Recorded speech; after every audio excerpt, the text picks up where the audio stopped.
Welcome to Headshots by Peggy Presents. I'm Peggy, and we have Billy Cowart with us today. And as you know, I'm a huge fan, and we are going to have a great time. Great.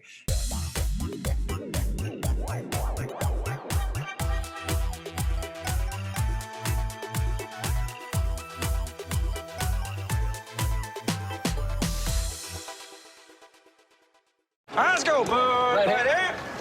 Be awesome to have this guy around all the time. Let's go, bud. Right here. Bud Light? Bud Light? Let's go, bud. Right here. Bud Light's all around. Let's go, bud. Right here. Yep, right here. Let's go, bud. Right here. When I got promoted to assistant store manager, I didn't know if I could handle the power. Don't get me wrong, I know how to handle power.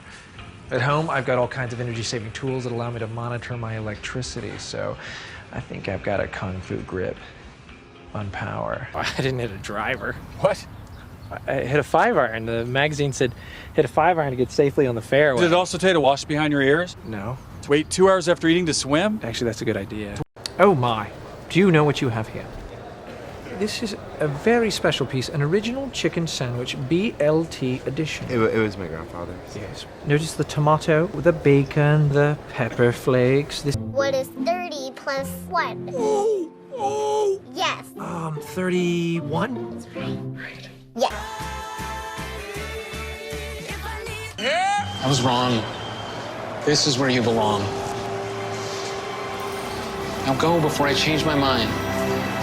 Let's go, bud. Right here. Let's go, bud. Good to be here. I'm so glad that you are back to hang out with us, Billy. I know. It's been a while, huh? It's been a while. This whole COVID thing, distancing thing is rough because I feel like I miss all the cool people that I know. So I know. Well, hopefully we'll be back soon. A lot of this stuff, I've made a lot of changes that I think are probably going to continue on. I like not driving as much. That's kind of nice. And I found that when we do have to go somewhere like just one little errand, I come home and I'm like totally exhausted. I'm like, we used to go like, oh, go to Hollywood and come back and go to Santa Monica and do this and do that. And now it's like, I went to the store, I need a nap. Right. Like maybe I was always exhausted then. I just didn't notice. That might be it. Right. Yeah. And also, I think I can't imagine casting directors going back. I mean, how much money are they saving on renting space? And like I'll go to auditions and there'll be one person dealing with you in the waiting room and another person, and half the time they're in different states. I think and agents too. I think a lot of them are moving to different spots. Don't really necessarily need to be here. So well, we'll see what happens. We'll see what happens. Yeah. I know you hear both sides of it. All of a sudden you do a great self-tape and then you get on set and they didn't realize that took you 75 takes to get your self-tape and now they're stuck with you. Yeah. But I mean, they'll figure it out. I can't imagine it going back to the way it used to be because just all the money that it's saving this way. Oh, and wear and tear. I mean, not having to drive to auditions all day. I think everybody's kind of likes that. I mean, I know people miss the in-person auditions, but the driving part of it. I went to, I for film and TV, I find I like better doing Zoom. And for commercial, I like more being in the room because the commercials tend to be a little more improvisational, and I refer to commercials as extreme short form sitcoms. And so they get a better sense of your timing when you're in the room. And so I do miss that. I went to one audition in person I think it was in January or February. And it was funny because there were like 5 or 6 of us at 200 South La Brea. Place is empty, just crickets. It's like 5 of us and everybody walked in the room and everybody had this stunned look on their face.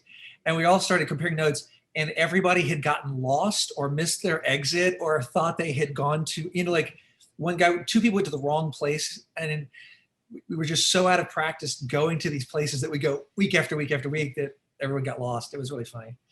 That's really funny. That's actually hilarious.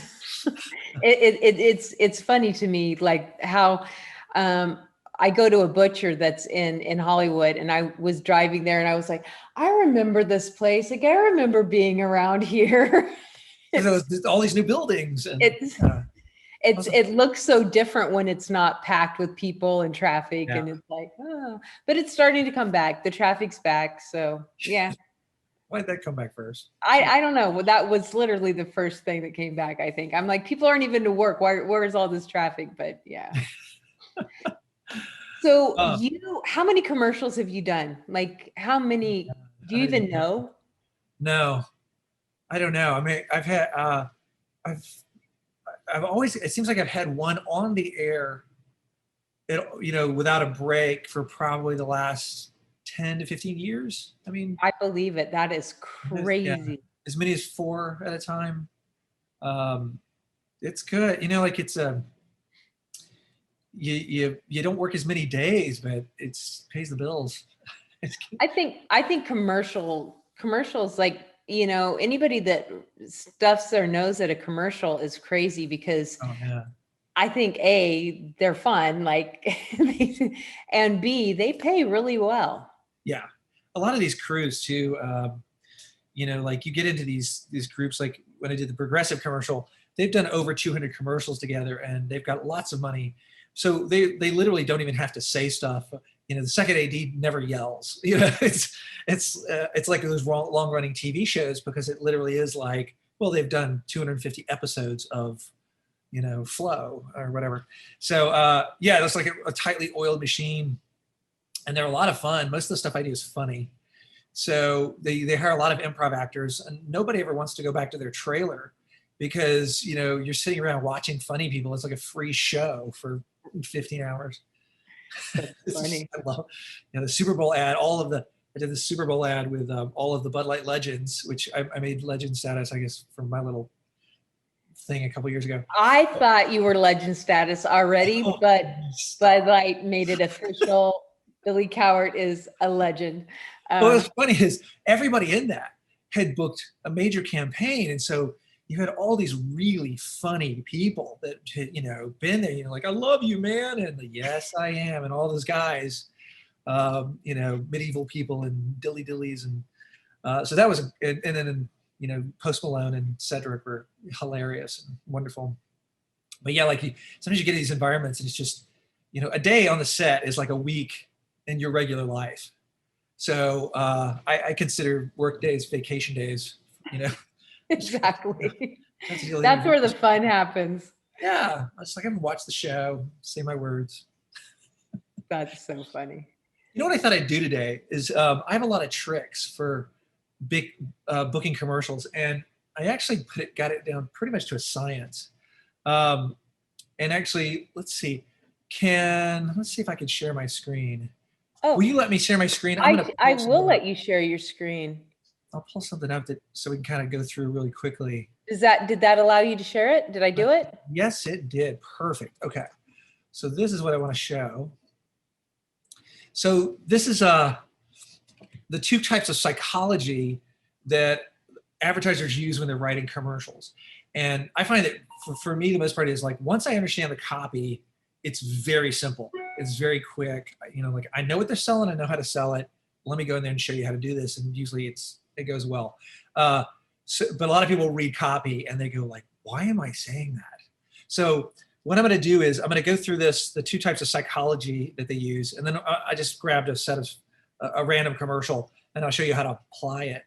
So the first kind of commercial is the classical conditioning commercial. And that's like Pavlov's dog, you ring a bell every time you feed him, you ring a bell every time you feed him, and then eventually you ring a bell, the dogs will salivate unconsciously, even though there's not food in front of them. And so they do this a lot with beer commercials, beautiful, sexy people and beer. They're not telling you that it tastes better or that it's better for you or got more alcohol in it or whatever. They're just you just see like beautiful people, beer, and you go like, I want to be a beautiful person, I'll drink a beer, which usually makes everybody else more beautiful, but not necessarily you. And the other kind of side of that is the bad feelings no product. And IBM used to do this a lot, where they'd be like, oh no, we're in trouble. What are we going to do? And it's like, that's when you realize you need IBM Business Solutions, or, okay. And that's the simple one. And all commercials have classical conditioning in them, but there's a more complicated type of psychology called operant conditioning. And I first learned about this in college when I had to teach a rat to press a little bar to get water. It took about 3 weeks. And so basically what they do in these commercials is they present a problem and then they present the product as a solution to that problem. Within the commercial, there is a person who needs help. There's a person who helps. There's a person illuminating the problem, not eliminating the problem, but illuminating the problem. And there's a person who sometimes is the problem. So now as you go in as an actor, sometimes you will be multiple things. Like you might be the person who's helping and also illuminating the problem. You could also be the person who needs help and is illuminating the problem. This becomes really important because if you're the person helping, you represent the product. And so generally speaking, you will not be a jerk or irritating or anything like that. If you are the person who needs help, you're representing the audience. And so again, you don't want to be, irritating or a jerk or whatever. If you are illuminating the problem or are the problem, knock yourself out. Those are a lot of fun. A great example of a person who is the problem would be Mayhem. One of the insurance companies has a character called Mayhem, who, Right. creates the problem. Okay, so this is basically the formula. Now, once you've got this formula and you go through it, the way that I do this is, since everything has classical conditioning in it, I go and do operant conditioning, try to fit it into that model. And if it doesn't fit, then I go, okay, it's classical conditioning. Is it good feelings and product or bad feelings and no product? So here's what we'll do. I'm going to switch to a different thing so we can see the copy. So this is a dental commercial, 1-800-DENTIST. All right, so the right dentist. We're in a park, on a plaza in the day. Fred, who is our spokesperson, who would be the person helping, is in the frame, delivers the line directly to camera. It's never been easier to find a dentist. Watch. There's a girl who walks into frame on her phone, and the girl says, dentist, right? Dots pop out of her screen showing overwhelming results. Fred sees them, glances at the girl. Okay, now you have to figure out which one takes your insurance. The girl's taking it back at how many dots of those disappear, but it's still left wondering which one's the best. Fred, now a dentist you trust and feel comfortable going to. So the girl's like, ugh. I know, at 1-800-DENTIST, we've helped over 8 million people find the right dentist. Why waste your time? With one finger, Red creates a dot on the screen and darts towards the girl's cell phone. Happy to connect with the dentist. The girl walks out of frame. Fred looks strictly at camera. People who call us end up loving their dentist. So don't put it off. Call us today. Okay. So the first thing I do is go like, are they presenting a problem and a solution?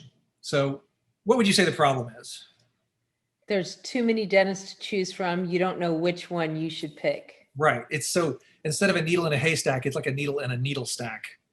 So you got to figure out, okay, so their solution is 1-800-DENTIST. You call them and they'll go, oh, here, let me ask you a few questions. And we'll give you 1 or 2, 3 possibilities, and then it makes you don't have to waste all your time. Right. So we have a person, the person who needs help, obviously, is the girl. The person who is helping is Fred. The person illuminating the problem is Fred. There isn't anybody in here who is the problem. So this is perfect operant conditioning model. So now I know if I'm going in for Fred that I have to be trustworthy, endearing, approachable, relaxed.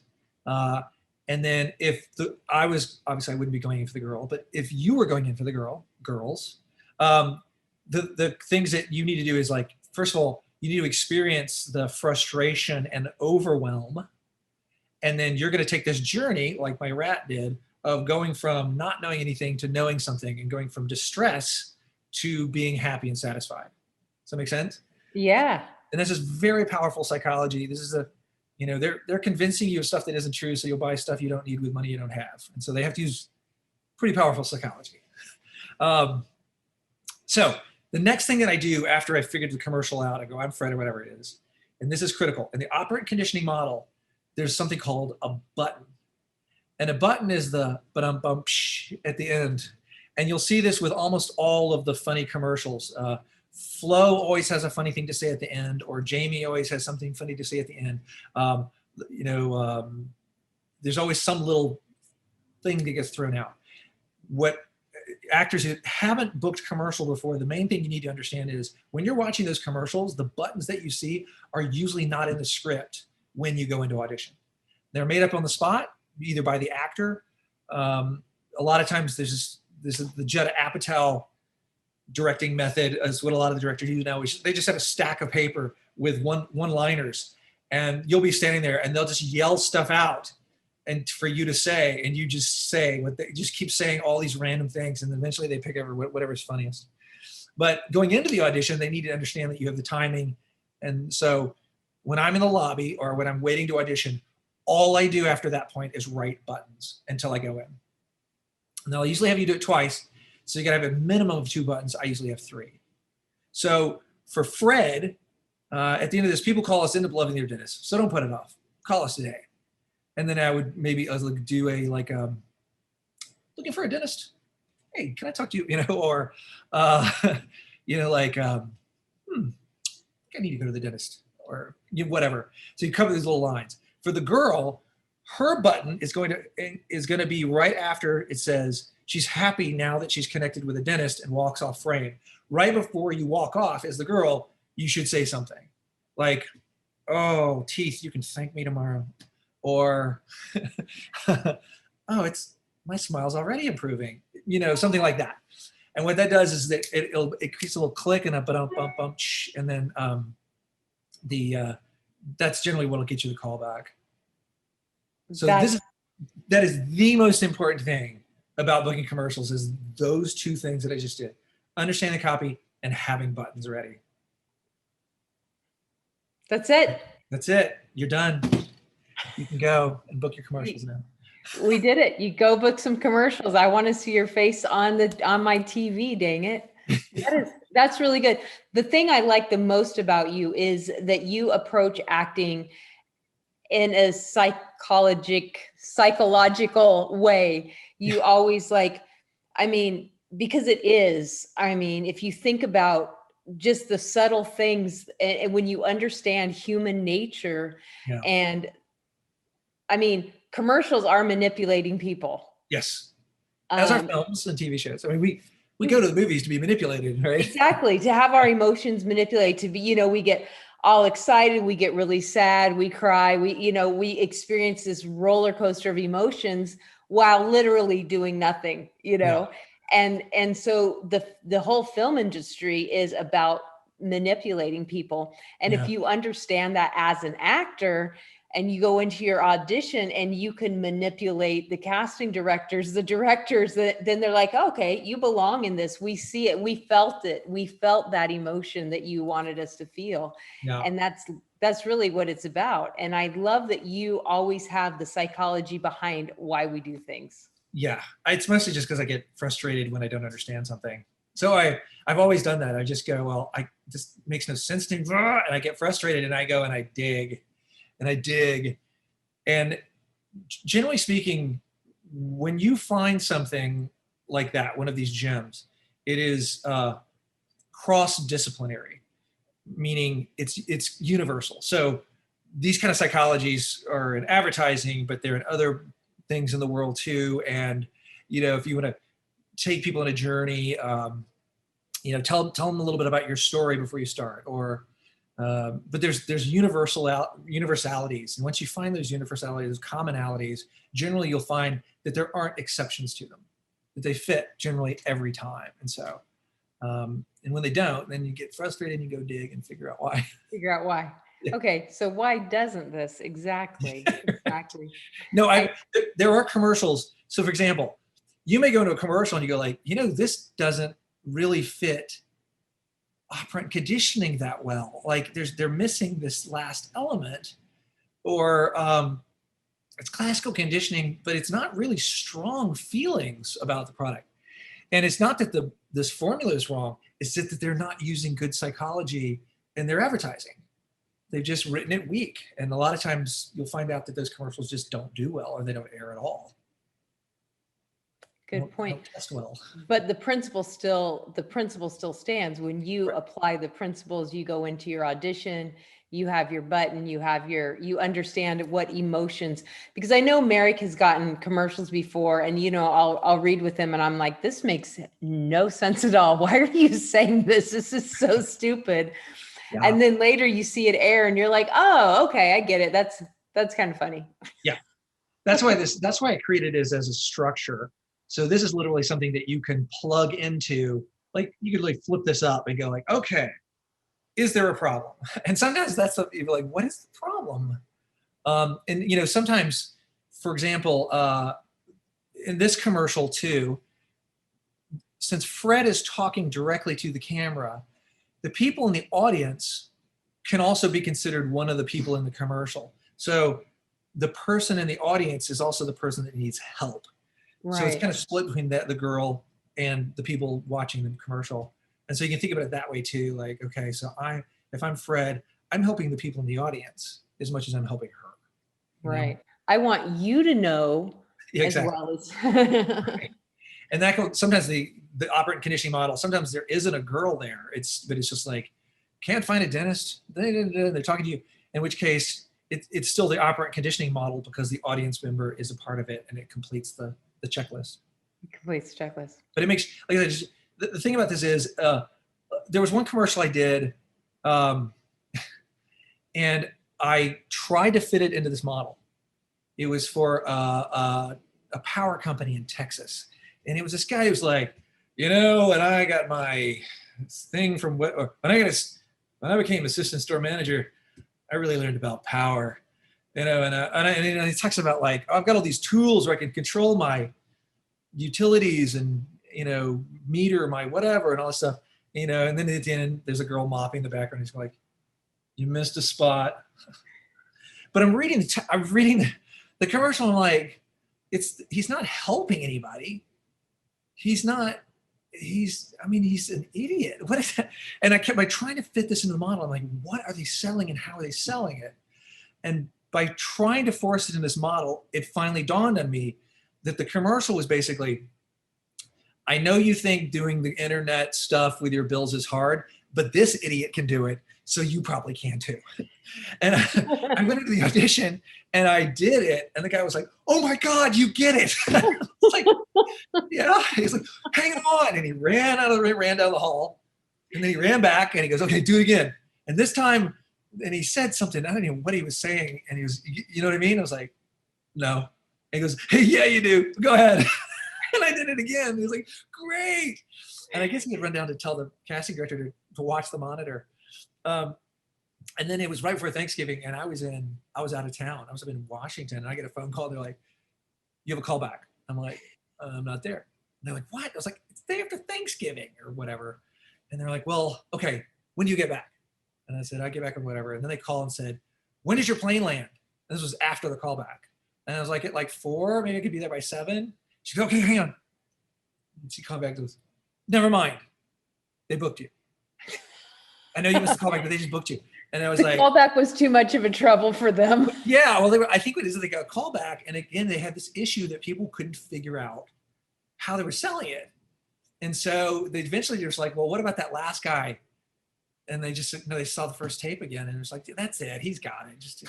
So yeah, that was one of those where it could have gone badly wrong, and I could have missed it all. But yeah, having a formula to plug it into, even when it doesn't quite fit the formula, it gives you a template to understand what's happening anyway. So it's very helpful. Well, and I think that's another key that you said that you just kind of breezed over, but you said you read it, you couldn't figure it out. You kept trying to plug it in, you couldn't figure it out, and you kept working on it. I think that a lot of times what happens is actors read it and they're like, I don't know. And they just say their lines. Yeah. They don't do that extra step of figuring it out, taking the time to dissect it and cut it apart. And, clearly Merrick trained under you, because he will spend so much time, digging apart, the script and the character, and really like coming at it from this angle and that angle, and then read it out loud with me, Peggy, and what about this? And, and so clearly, he did learn when he trained under you. But it fascinates me when I'm talking to other people, or, you know, clearly I don't do a lot of it now, but I used to do a lot of self-tapes for people. People would come in here, and I'm used to, you know, Merrick really being ready for an audition, and people come in and they're not even off book, and they've maybe not even looked at it, and they're like putting it on tape and sending it in. And I'm like, wow, like this is literally your job, is to audition. That's literally your job. And you're like, okay. So the way I frame this is, every bad decision you've ever made in your life is due to a colossal loss of perspective.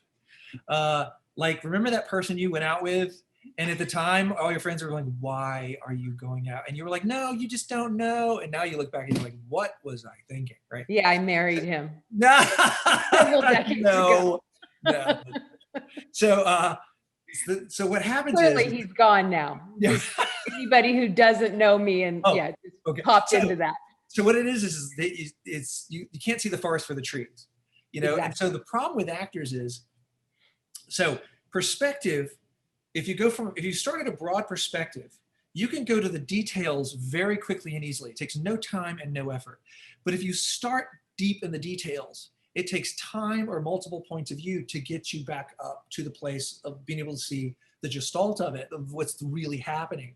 And so the problem is that most actors, when they pick up a script, whether it's for commercials or for film or TV, they go, I'm playing George, or I'm playing Alice, and they just go flip, flip, flip, flip, Alice. No, now how should I say that line? And now I'm sorry, you're bad. You're gonna be bad unless you get somebody with perspective, like Merrick comes to you and says, run this with me, and then what do you think's happening? And you talk it out. It'll help you back it back out. But what I tell people to do is start with the broadest possible perspective before you look at the words. Now, I take this a couple of steps further than most people, but if you want to take one step back, one of the things I get actors to do is go, look, if I was the producer and you're the director and you're going to shoot this thing, and I come to you and I go, you know what? I don't have the money to pay for this. I don't want to have to pay for this character. I don't want to pay the actor. I don't want to pay his residuals for the next 20 years. I don't want to have to pay the costume person, but I don't have to feed him lunch. I don't want to have to PA follow him around, because as soon as he goes into acting mode, his IQ is going to drop 50 points. He's going to get lost every 5 minutes. Like, I don't want to go through all that. Can I just cut the scene? And as you as a director, you have to be able to justify why it can't be cut, because they've written 50 drafts of this thing, and they either added it later or it was in there, and every time they went to cut, they left it in. So it's there for a reason. It serves a purpose. And if you understand what the purpose is, you're already approaching the material from a different level. And then you realize, like, the lines aren't what's important. What's important is what's happening here. And seeing and hearing and experiencing that, or, you know, sometimes you're a smaller role, reflecting to the main character what's wrong, and what's wrong with what they're saying, or what's wrong with what they're doing, or what's wrong that's coming and that's going to happen to them soon, or whatever. So that's an important step, to take that step back. And that's why I say, if you're going to get your sides and you go to Sides Express or Showfax, download every other set of sides that are attached to that, and read all the other sets of sides first, and then read yours, because you'll get a lot of different references of things, and you'll see how it fits in after you've read all the other stuff. And then the next level of perspective is, you know, any actor that's ever been to an audition, you know, like, I always ask actors, like, why do you do this? And the response is always, you know, because I love it, because it's fun. It's a chance to, you know, live other lives and, you know, experience things and, you know, get away from the real world. And I'm like, how many times you've gone into a lobby and looked around at other actors and said, wow, these people are having fun. They look like they're having such a great experience. You know, they all look like they're about to be executed. And they look like, you know, the government's forcing them to do this. And so that loss of perspective is one of the reasons why 9 out of 10 actors that go through the door are bad. And so I get actors, before you pick up the script, don't forget why you're an actor. You know, like, what kind of actor do you want to be? You want to be dangerous? Okay, remember that before you read the script, and then go to your lines, right? And the last level of perspective, the widest one, is, why are you here on this planet? And, you know, we get so wrapped up. I mean, you weren't even sent here to be an actor. An actor's a vehicle. It's not your purpose. And so it supports what it is you're here to do, but you need to know why you're here. And when I first had this epiphany, I remember, you know, I put on this jacket, you know, mantra, mission statement of like, I want to affect people in a positive way, which ended up being a little burdensome, and I had to evolve it a little bit. So I went into this first audition, and I was just focused on the session runner, and I was like, how you doing? Hey, what's up? What's going on? Yeah, really? Okay, cool. We talked for like 10, 15 minutes. And then he was like, oh my God, wait, I got people in the lobby waiting. We got to put you on tape. Put it on tape. He's like, great. And I ended up booking that, you know, and it was when things really turned in the commercial world, and I started booking back to back. And there's a great way to find out the mission if you don't have a sense of it. And what you do is you just send yourself into the future, put yourself on your deathbed. You're 105, you know, and there's people around you, they're your family, and, you know, maybe they're crying. You just, you say this: you don't need to be sad. My life was perfect because and then you finish the sentence. And then I'll help you find it. And if you can have that in your mind before you flip the script over and start reading it, it makes a really big difference in the perspective that you have on it. So I feel like I'm going to therapy, acting school, and Yeah, it's kind of like that. Our 16, almost 17-year-old took classes from you when, what were they, like 12? Does that sound about right? Yeah, 10, 11, 12, something like that. Right Yeah, now. somewhere in there. And I said that was the best money I've ever spent in my life, because they got therapy, they got acting classes, they got the whole thing all in one spot. And I tell people every time, they're like, I'm looking for an acting teacher that can really, you know, I'm like, call Billy. I'm always like messaging you on Facebook with people, like, talk to them. Well, But disclaimer, I am not a therapist. It's very clear. You might not be a licensed therapist. More maybe life coach. Yeah, maybe. There's something that I started a master's degree in psychology a couple of years back because I wanted to fill in a couple gaps. And, you know, I had some really strong ideas about this thing that was happening with multiple personality. You know, it's not a disorder anymore unless you're disassociative. So we all have multiple personalities. And I knew that there's a parallel to this with creating characters, because I noticed that you could trace back people's different personalities to a specific age. And that, you know, and once you understood that age, you knew whatever the event was that caused them to split. And it's the same thing with characters. So one of the things I got really wrapped up in was Gestalt psychology and Franz Perls, because he deals with personality fragmentation and the causes of it and stuff. So I started doing this thing called personality mapping, where literally we sit down and take you through all of the different personalities that you have. And then I reintegrate you. So you feel like what it's like to be you again. And then also realize, like, okay, we also then at that point, you know, well, I've got 10 different personalities here, any of which could be potentially a character that I'm going to play, or very close to a character that I'm going to play. So I don't need to build one, because I got one that's like 25 years old. I'm not going to get much in, you know, a week, not as much as I'm going to get it from 25 years. And then, but also how character is formed. Like, if you're really truly creating a character, there's a point where you have to overwhelm yourself psychologically, having the world be so vivid and compelling to you and believing so deeply that it's happening to you that you will fragment and create another personality. And that's why you see actors like, you know, like you watch them inside the actor studio and they'll go like, show me Lenny. And they'll just go right into, you know, some character from 30 years ago, because it's now part of their personality. And integrating is really important, because, you know, if you don't integrate, you can get kind of, you know, Heath Ledger, you know, where you don't know what's going on and why you can't sleep at night. And so it can be dangerous, which is why I think it was important to understand the psychology behind it first. And another thing we do is we will find that one personality that's really courageous and strong, and doesn't care about what other people think so much. We usually call it honey badger. It's like, we got to find your honey badger, because honey badger doesn't care, right? That's the mild version of it. So so that people can go like, okay, you're going in for a meeting with an agent. You got to go like, let's get honey badger, turn honey badger on, let him go to do the interview. So that part of the psychology has been utterly fascinating. I didn't end up with enough time to complete a master's. And I realized that if I ended up getting licensed for that, it was so limiting, like, I was like, am I never going to be able to tell anybody to do anything anymore? like people would be studying with you 30 years before they go like, should I try this? Yeah.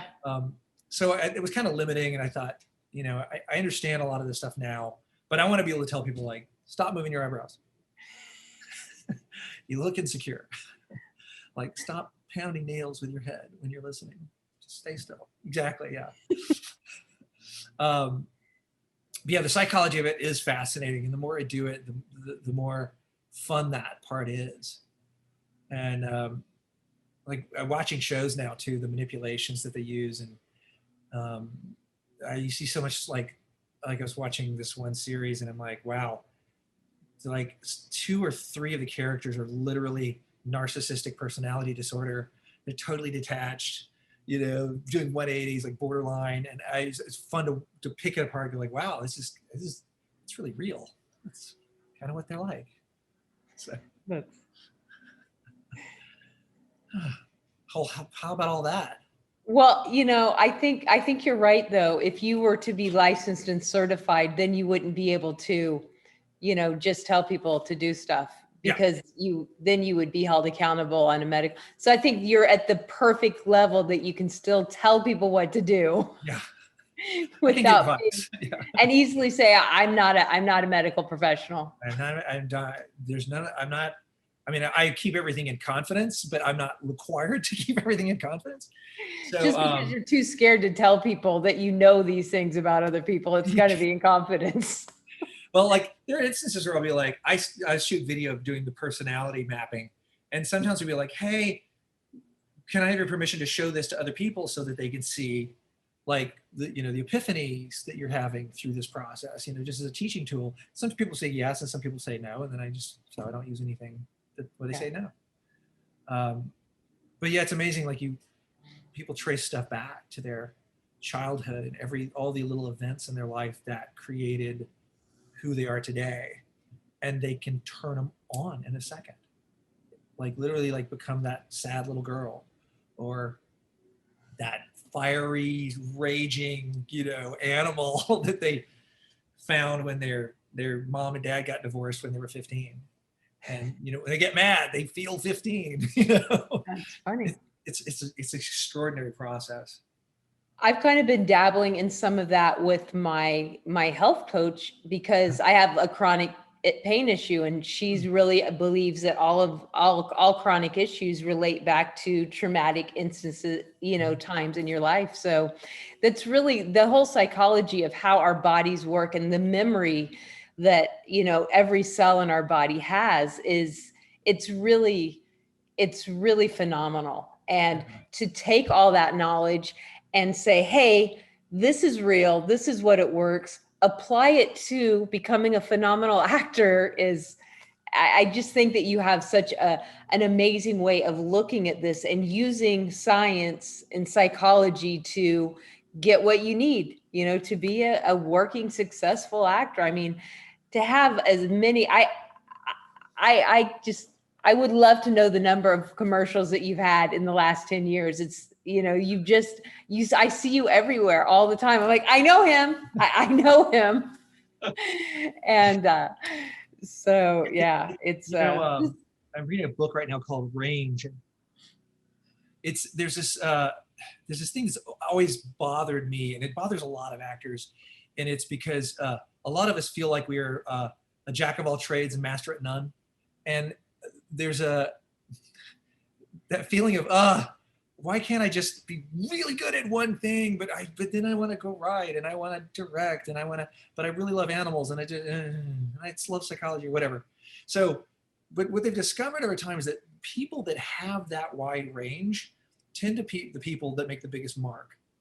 And so as painful as it is to be that jack of all trades, like headshot photographer, podcaster, interviewer, partial acting coach, I'm sure with Merrick, mother, like it's the ability to understand cross disciplines generally allow you to take leaps that other people don't even understand when they're specialists, because they're so specialized.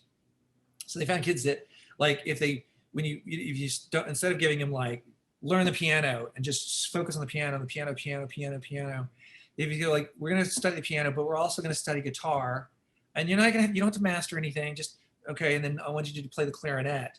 That there's a tendency for those people to be the ones that like are master guys in bands or girls that do music, that they're not just like technically proficient, but they bring something to it that's beyond that, the kind of jazz element, allow the ability to freestyle and understand that, like, I'm going to play this clarinet like a piano and nobody's ever heard that before, or I'm going to play the piano like a guitar in a way that people, and so it should be comforting to you rather than traumatizing that you are a jack of all trades. Because I find the psychology and the writing and directing and acting, they all cross reference. And other stuff in my life, like working on houses and remodeling, that stuff comes up all the time. And like I play an electrician, and you have that on Blackish, and I'm like, it's an arc fault circuit interrupter. I know what that is. Yeah, that's the one step above GFI, which is the ground fault interrupter. So you like find all these things, like, and I go and I look at the board that the art guys did. I'm like, I've never seen any electrician do a board like this. This is like a piece of art, Yeah, I always tell actors to live a full life, like do things, learn things, because the more experience you have, the more, if you understand what the DP does, and if you understand what the director does, and if you understand, then you understand why they're asking you to do what they're asking you to do. So instinctually you can be like, oh, they're going to want me over here because I see the cameras there. I see the lights are here. They're going to need me to come in here. And you're just going to understand, instead of like, why would they want me to, and kind of push back and, make the project more difficult. The more you understand life in general, the easier it is to, that broke. So that's, I know what that feels like. Let's fix that. And this is what I would do if this broke, and, different. And I think that person is broken. Yeah. That person in front of me is broken. What's going on? What do I do?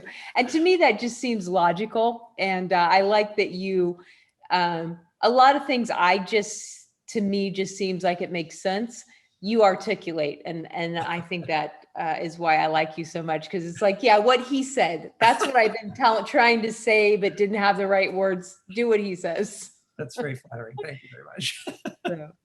But yeah, well, I think, go ahead. I have a class coming up in a little bit. So I was just going to tell you that we probably got more than anybody bargained for. They got a whole lesson on booking commercials, and we hung out. So where can they find you? I'm going to put all the links in the description below. You do coach. You are an acting coach. You have lots of stuff going on.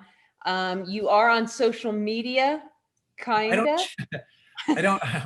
I've been resistant to it because it's another Gestalt thing is excitement in the absence of support is anxiety, and Facebook has this way of not giving you feedback right away, and so that tends to create anxiety, which I'm sure a lot of people have noticed. They get anxious when they're on Facebook too much. So that's why. I limit myself to check in, see if there's messages, and I hop back out. But they can always go to wcistudios.com, and there are links they can click on that'll send messages to me if you want to try a free class. I have students in New York. I have students in Germany. I have students in Texas now because of Zoom. So it doesn't really matter where you are. Just time changes a lot sometimes. Yeah. Sometimes it's early morning for me, and it's 11 o'clock at night in Germany, and so we just work that out and make it happen. But email me or call the phone number, and I'll do what I can to help you. Billy, thanks so much. This has been so much fun. Thank you for doing this. I can't wait till we can be in the same room, and I think that's coming up soon. So, Yay!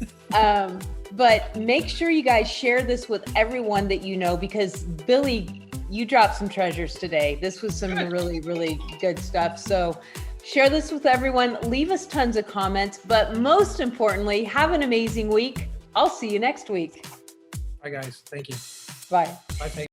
Text or call today so that we can get you effective headshots that you can use as part of your marketing strategy.